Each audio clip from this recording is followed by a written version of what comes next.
Welcome back, everyone. Welcome back to the show, and I think you're going to be glad you stuck around.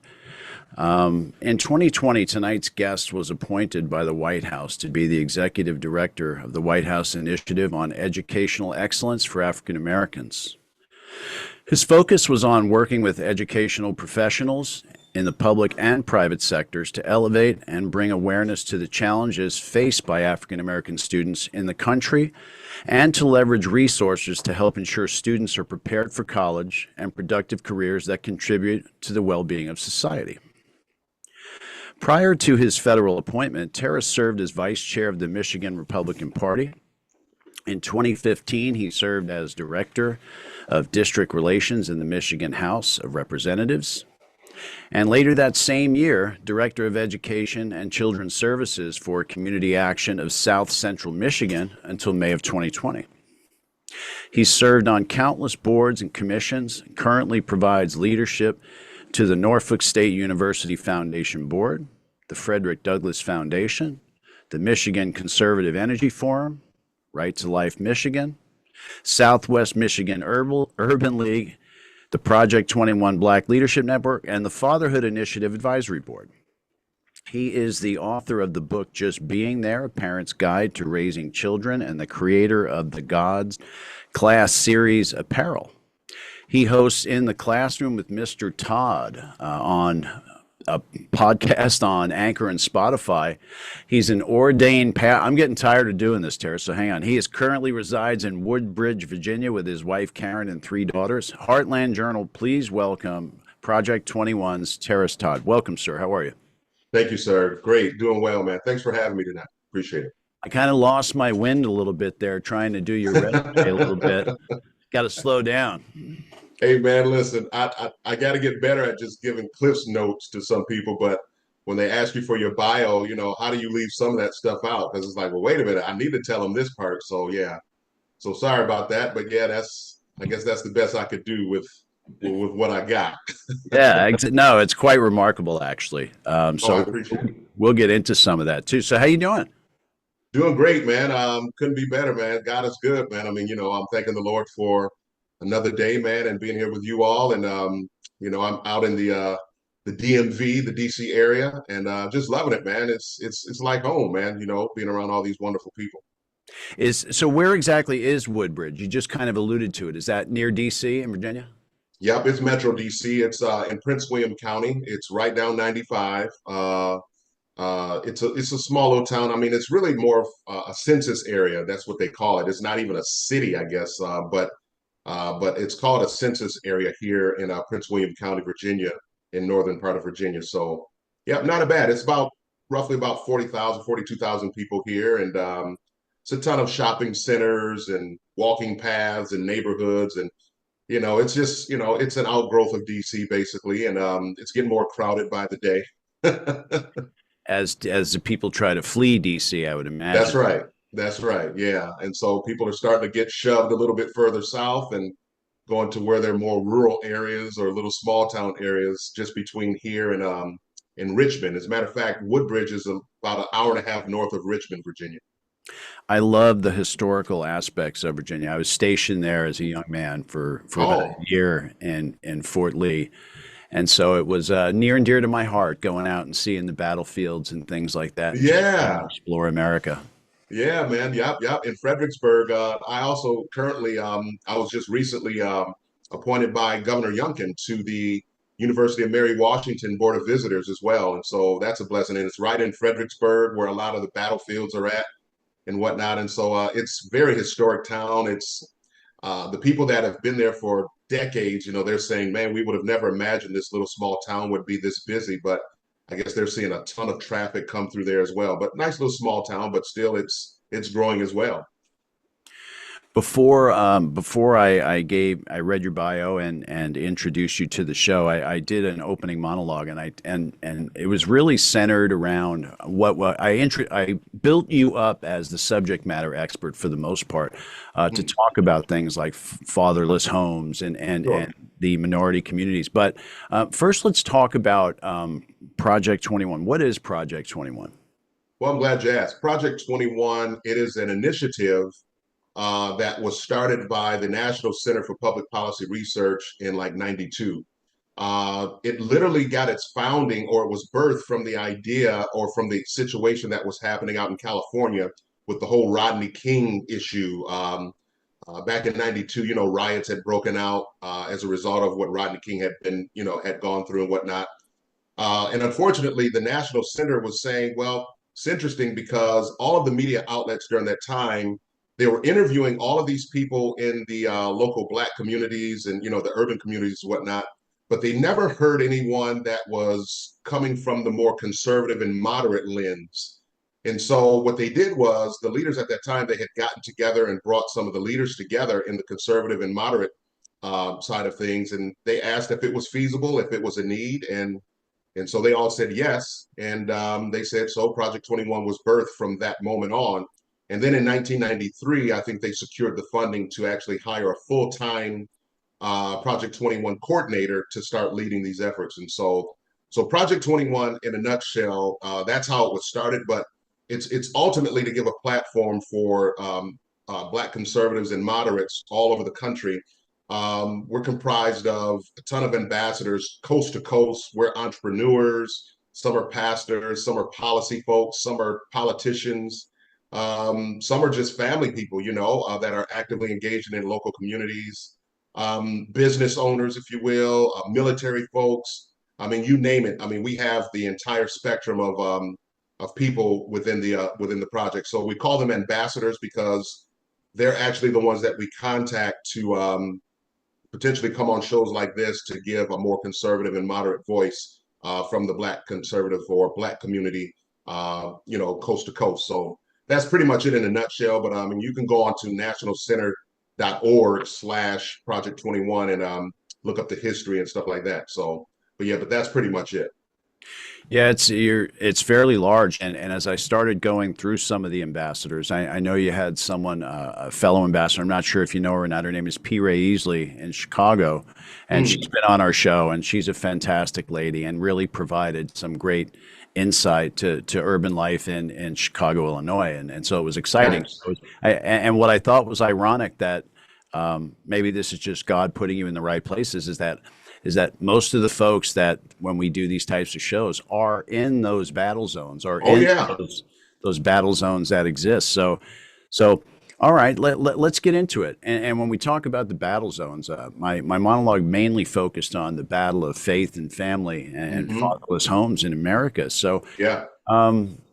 there's a lot of hypotheses out there, but what is fueling this assault on faithlessness and fatherlessness in America? You know what? It's interesting that you asked that because the thing that's fueling it, I mean, for those of us who are in the faith-based community, we know that it's an enemy. It's a true enemy out there. And what's happening is the influences of some of those that are in of the powers that be, so to speak, they're actually pushing policy and they're pushing agendas. And it's been going on for decades, right? It's been going on for decades where you literally divide the family up. You remove the fathers from the home, and then it's divide and conquer, right? So then they know it's kind of like the scripture says, if you smite the shepherd, the sheep will scatter. So in other words, you cut the head off, the body will die. And so that's exactly what's happened over decades of from our federal government and all the way down to local governments who have actually divided up families. So that way now our women and children are more so than any other time are targets now because they have no covering, they have no headship in those homes, in those families. And so and I share that with you because I'm always in these circles within the faith-based community with pastors and people that have been doing this work and doing this analysis for many, many years, and they see the importance now that family is the chief cornerstone, man. It's the chief cornerstone of any civil society. God had designed it that way for there to be a father and a mother at the helm of the family, raising their children, because that family is supposed to represent, obviously, the family of God. And so we know in the Christian world or in the faith-based community that it's a true enemy out there, and that is the agenda is to divide and conquer the family, starting with the family, because so goes the family, so goes everything else.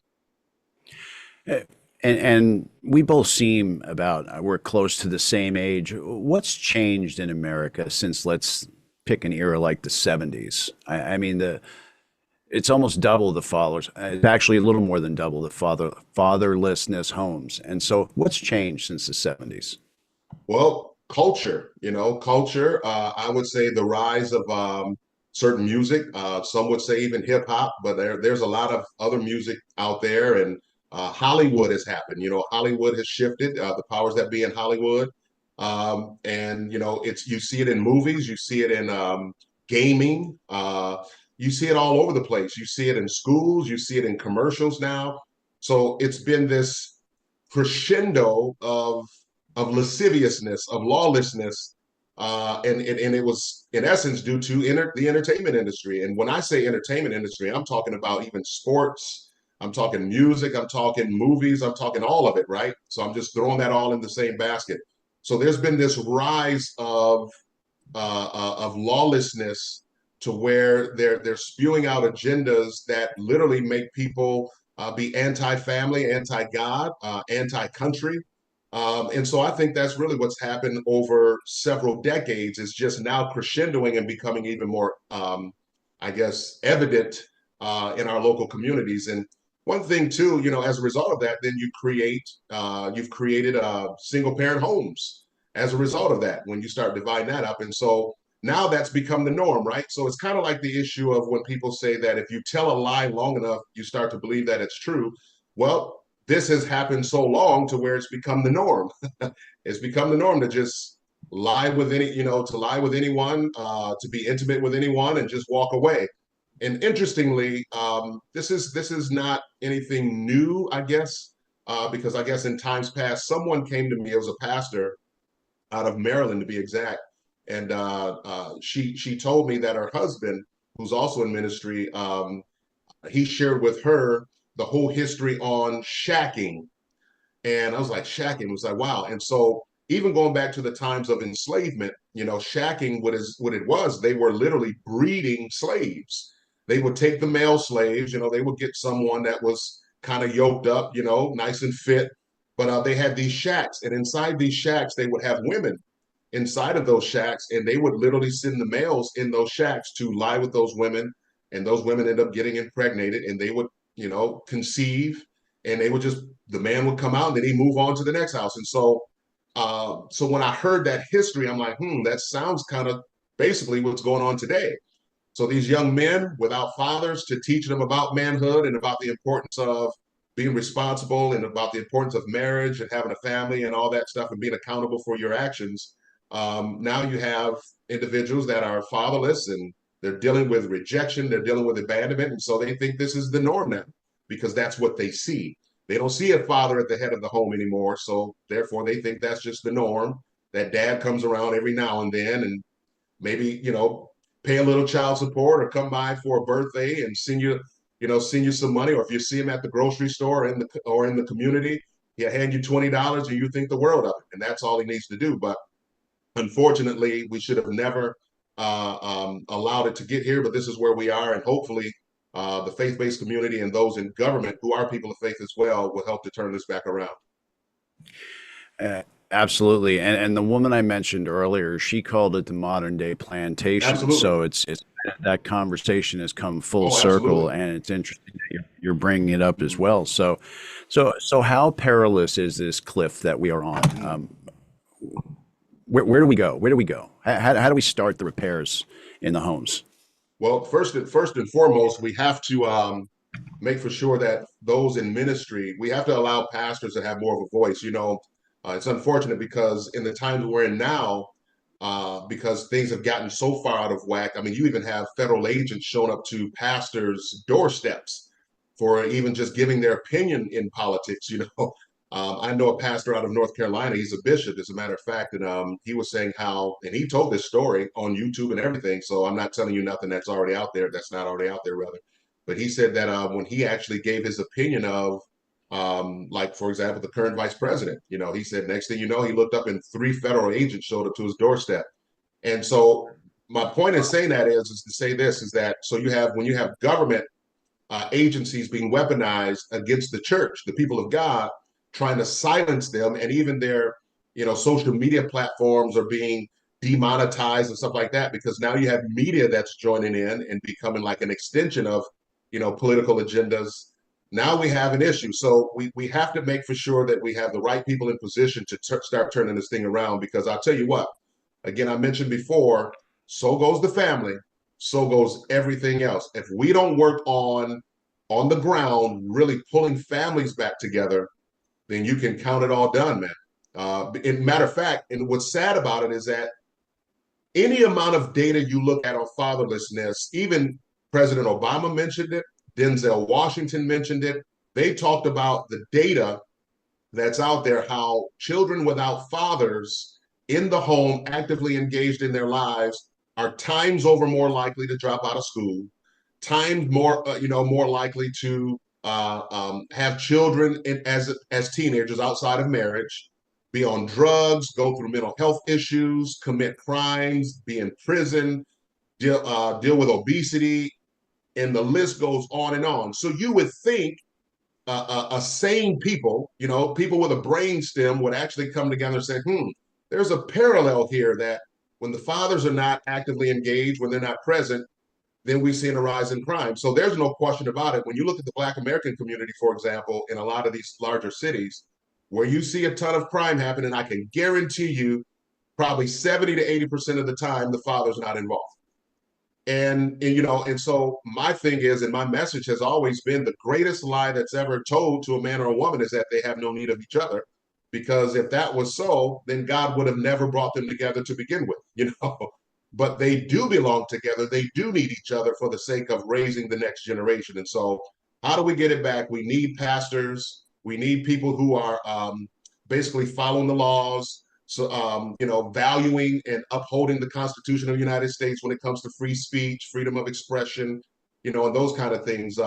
But we need to get that. We need that to return back, because I tell you what, when you start removing God and you start trying to silence the people of God, when you start dismantling families, then you're definitely headed for disaster. No question about it. You mentioned lawfare while you're speaking there, and we've seen the FBI has infiltrated Catholic Absolutely. organizations. They've infiltrated school board meetings, targeting anti-abortion groups and That's right. whatnot. So, so what steps can we take locally to rein these guys in?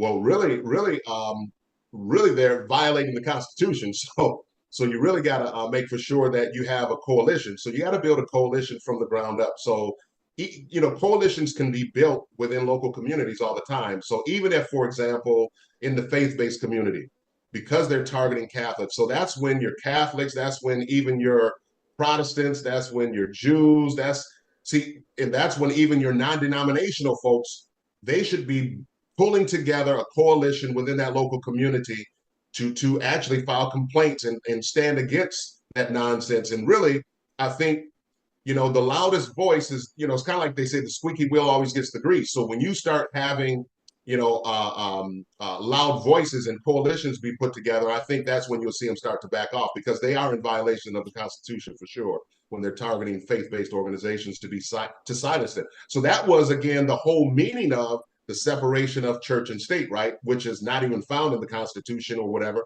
but it was actually in a letter to someone. But the meaning behind it, or the spirit of it all, was really just that. The government should not be coming into the faith-based community or into the church trying to regulate the church and silence the church.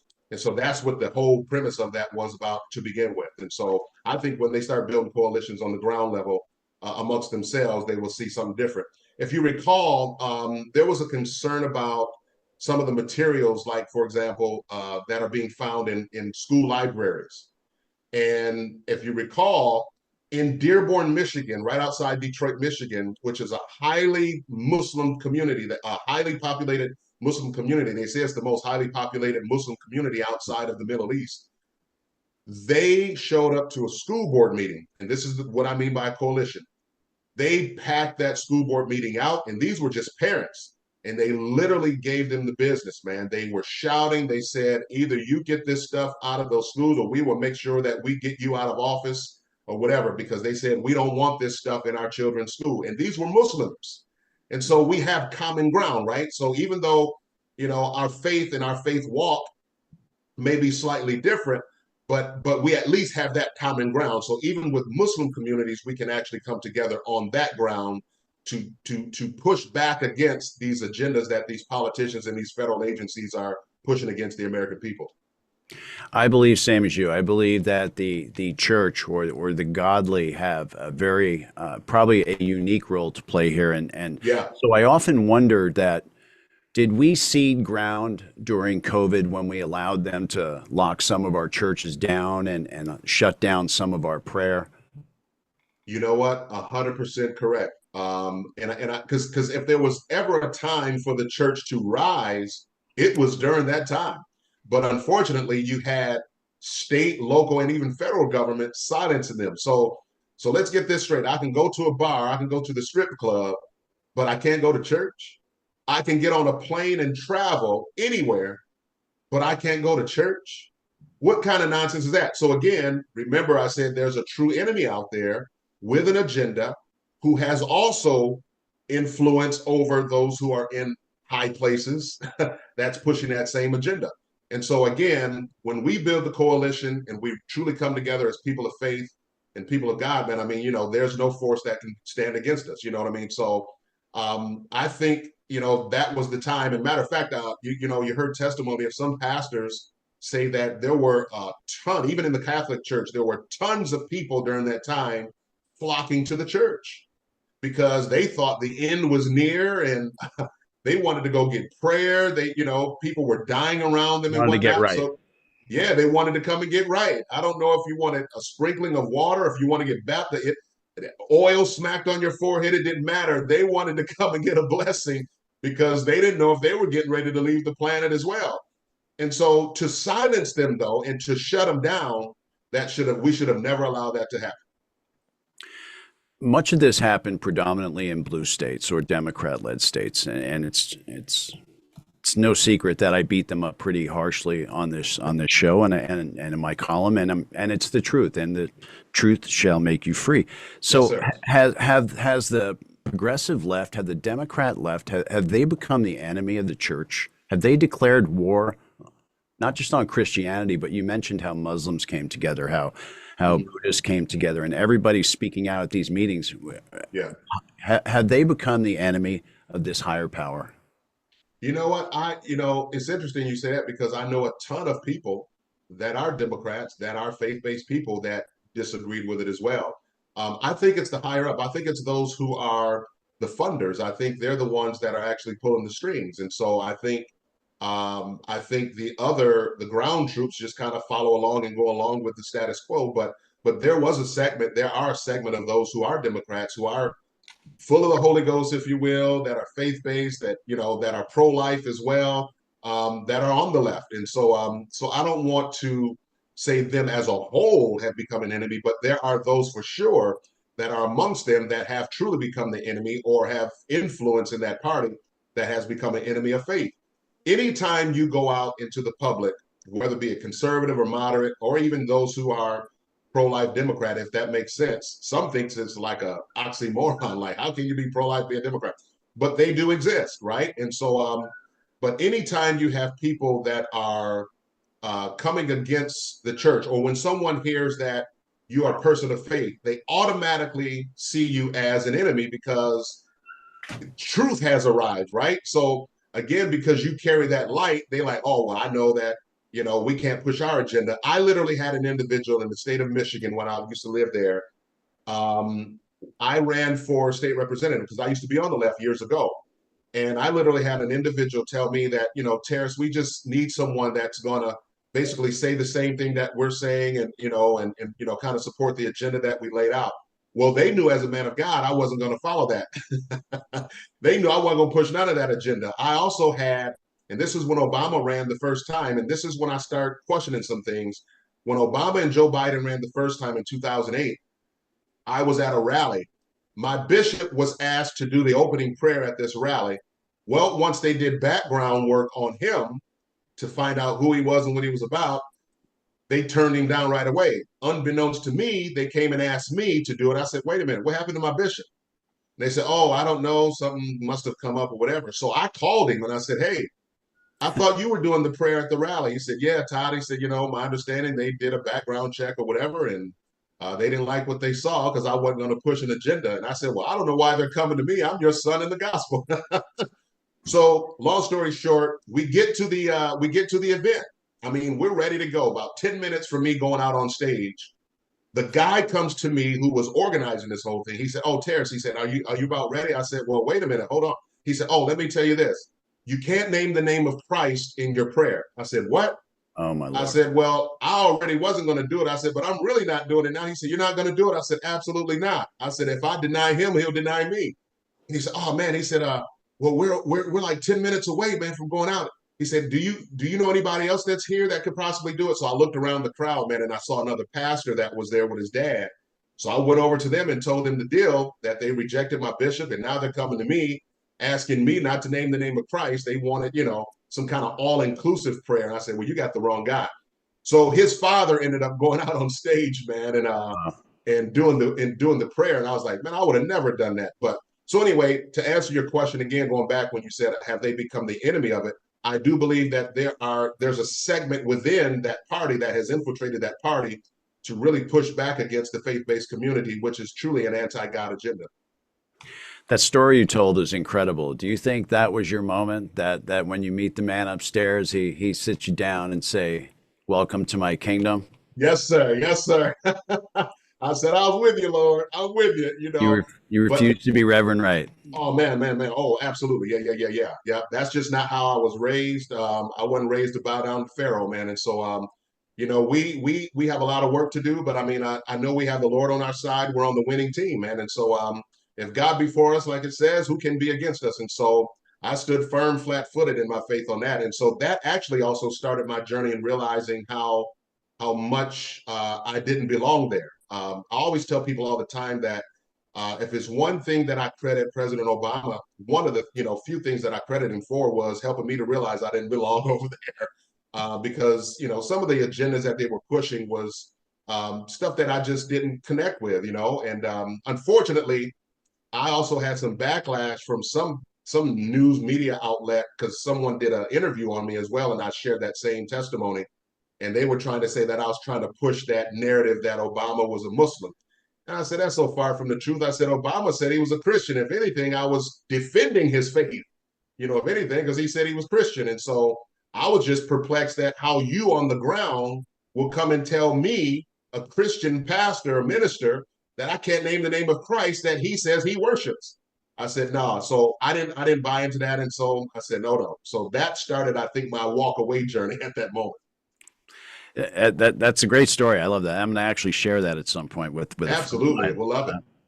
You wrote a piece called "Black Fathers Matter." Let's Sure. talk about that. It's no secret that the black community, the fatherlessness rate, I don't know why I'm tongue tied saying that word tonight, is much higher in the African American community than it is Mhm.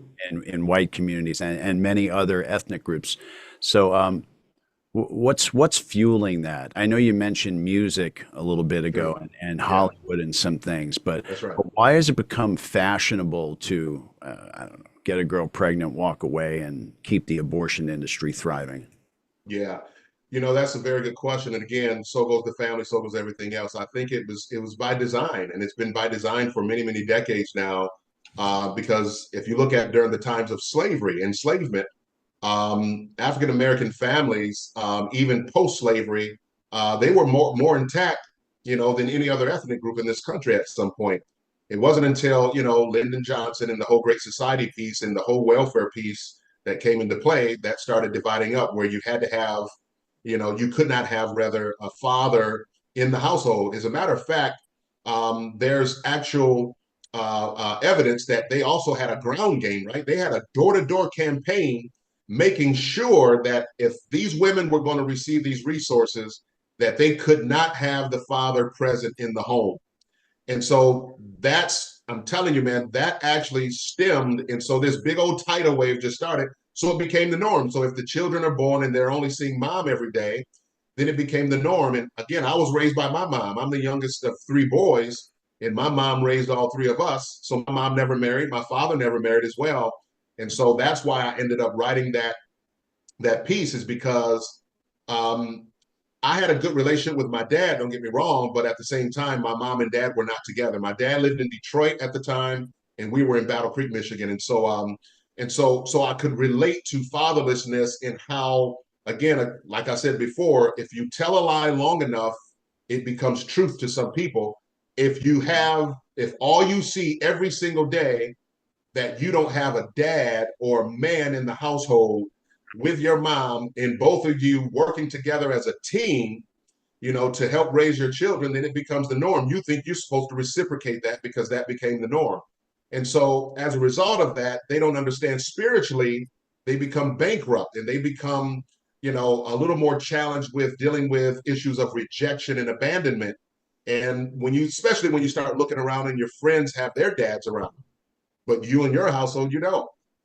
Their dads and moms are at, conferences together. You look up, your mom might be there if she's not working, and or no one might show. I'm an educator by profession, so I've actually seen it happen where I literally had students in my school building when I was an administrator at the high school level. There were students that came to their own conference because neither mom or dad showed up to the conference. Wow. So these are things that I think we have to turn this thing back around. And I think, again, the church can play a major role in getting more so out the message of the importance of family and fathers being actively engaged in the rearing of their children. I attended a conference. I also sit on the board of an organization called CFAD. That's Christian Families Against Destructive Decisions. It's headed up by Apostle Tommy Quick out of Spartanburg, South Carolina. They have a conference every year. When I actually worked for the Heritage Foundation, they were one of the conferences that I made for sure that we sponsored every year because it focused strictly on the family. It focused on everything we're talking about tonight, fathers and mothers, marriage, and all that stuff. And so they really celebrate that. And so the importance of fatherhood and that kind of thing, I think it's going to take the church. It's going to really take the church in celebrating that, the togetherness and whatnot, for us to start really turning this thing around because we can't trust government to do that. I think that is a function of the church because we understand that families are the cornerstone of any civil society. It's what God made it, and we should be the ones carrying that torch of the importance of it. And, when fathers are, actively engaged or when they're present, like you mentioned, abortion is least likely to happen. I don't know if you heard the testimony of Congresswoman Cori Bush, and I'll share this with in reference to abortion. So she told her story about how when she had gone to abort her child, her first child, she said that she had gotten there, she had a change of heart, and she told the abortionists no multiple times, and she had literally told them because I haven't spoken with the child's father yet. She said, well, they proceeded to pull out their instruments and abort her child anyway. When she said that, I'll tell you this, when she said that, Steve, I'm like, that was the key for them to hurry up because they knew if that father got involved, it was least likely for that child's life to be ended at that moment. And so my heart really breaks for her because I pray for her all the time because it's a tragedy. It's trauma. And why she didn't sue the socks off of them is beyond me, but probably because they're insulated with policy that actually insulates them from being sued, and that's an unfortunate thing. And I think that should be turned around as well. They should be sued for malpractice and stuff like that, especially when someone tells you no, you should drop everything when they tell you no the first time. Everything should be off the table at that point and allow them to go about their day. You mentioned single mom and single parents. How do we, as a society, not just the church, how do we make sure that families can be successful? Because you see the economy out there. Yeah, Bread is $4 a loaf. Milk is $6 a gallon. that's right. What can we do? Well, one of the things we got to make for sure is that we stay actively engaged in local, state, and even federal policy, because the policy is what becomes law, and that's exactly why when people start spewing out all this crazy nonsense about taxing unrealized capital gains and nonsense like that, like I don't think I want to fool with that person. But what we can do as a church and as a people, some families have gotten very creative and they started creating these support groups. like even some moms for that matter. I've heard time and time again all over the country. Some families have actually come together and just started partnering on some things. Like for example, if their children all go to the same school, but yet they don't catch a bus or there is no bus, then these families kind of alternate on getting children, their kids back and forth to school. So they kind of share in the responsibility of making for sure that all of the kids get to and from school. Sometimes they have, these pantries. And so this is what churches, a lot of ministries can do as well, is make for sure when it comes to feeding, feeding and clothing. I know some ministries that actually have clothing ministries that also have, lightly used, clothing that they no longer need or can use. And so ministries have actual clothing in their churches for families who, because of inflation, can't afford to go out and buy their children brand new things. But there are some pretty nice things that are actually there at the church being provided to families there. So we can do a ton of things, but one thing for certain, man, we got to pay very close attention to what policy that's actually being pushed, because that's literally what changes people's lives, and it literally happens on the local level more than people really fully understand. And so I think the church could play a major role in that and making sure that they are being civically engaged in this process, because that's really what changes people's lives.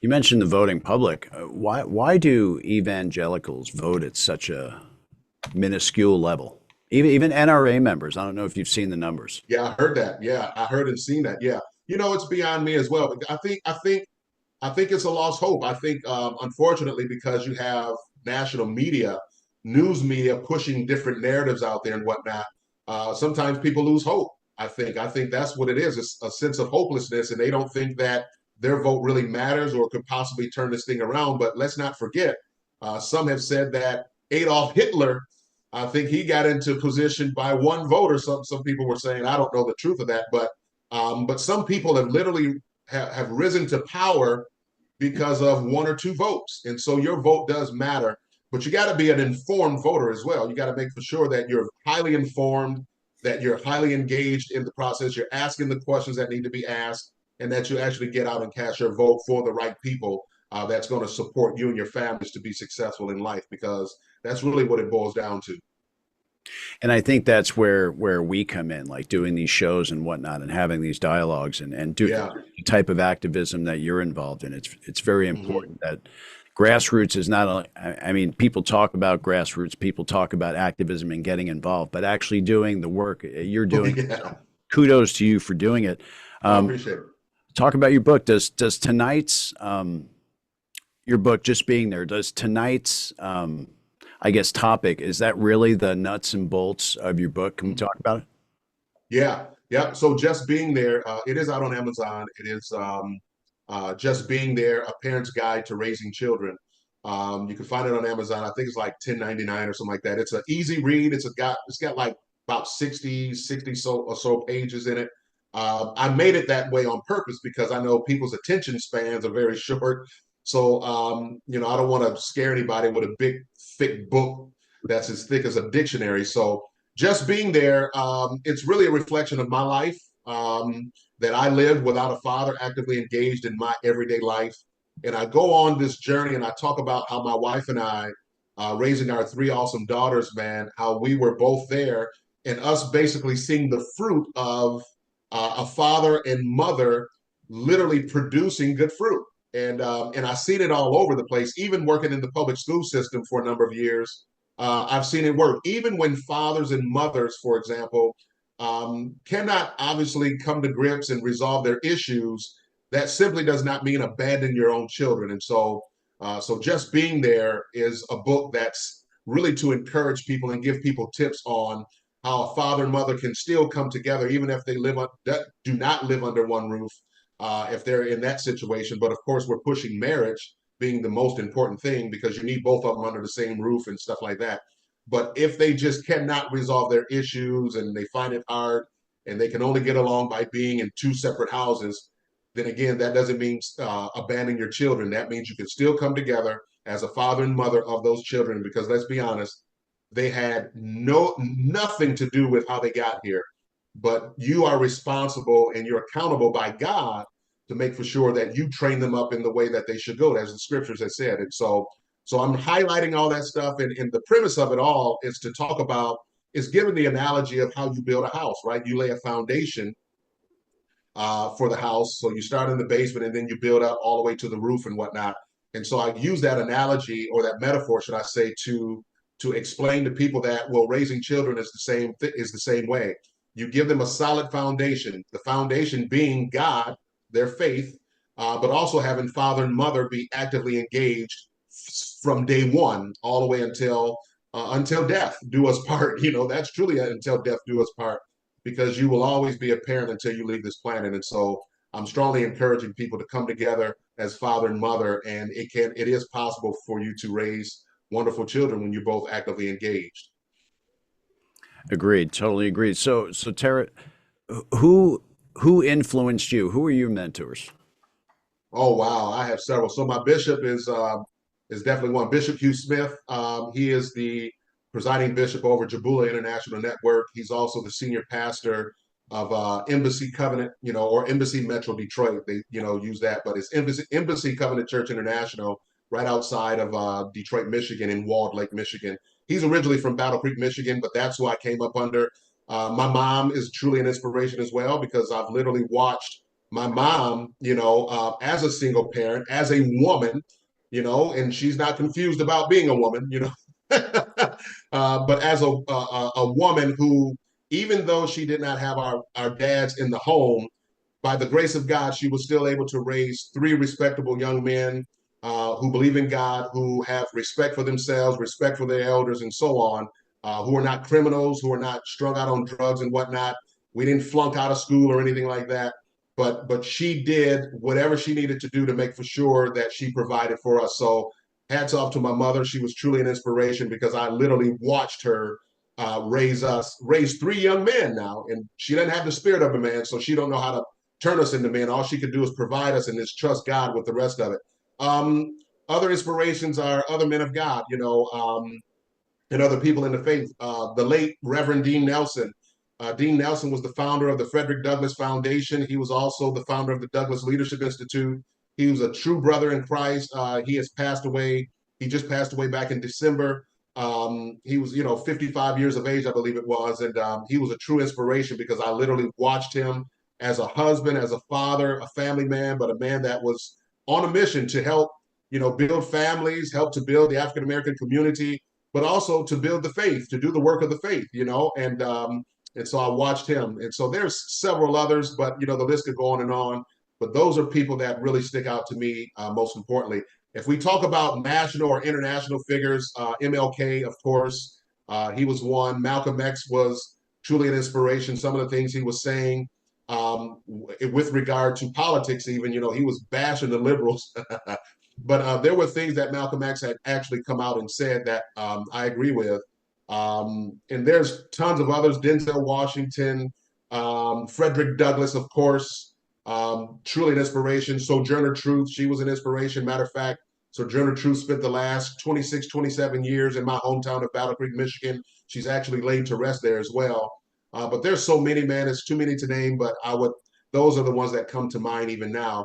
And of course, my wife is an inspiration as well. I have to put her out there as well, because my wife, she stands by my side 100%, man.